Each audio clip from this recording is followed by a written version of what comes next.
One of the treasures of St. John's is this Book of Common Prayer, which was published in 1856, and as you'll notice has embossed upon it President's Pew, St. John's Church.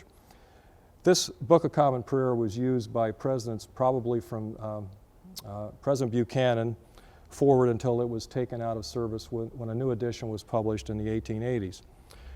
In 1961, when a commemorative service was planned at St. John's to recognize the first attendance of Abraham Lincoln at St. John's in February of 1861, the organist of St. John's found this in the archives and discussed it with church leaders at the time. And they thought it would be a good idea to have every president still living sign it, and for every president that would follow them to sign it as well.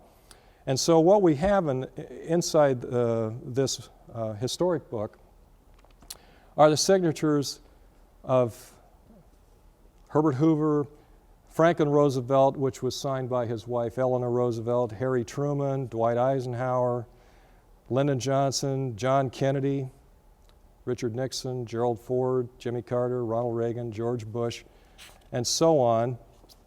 And of course, more recently, George W. Bush and Barack Obama. So the tradition has been maintained. At some point, when a new president is elected, St. John's makes an effort to contact them and have them sign this very historic book, which is a very dear item to the church. It clearly does not sit in the president's pew anymore, but it's one of those great pieces of history that has been long associated with this church from 1856 to the present.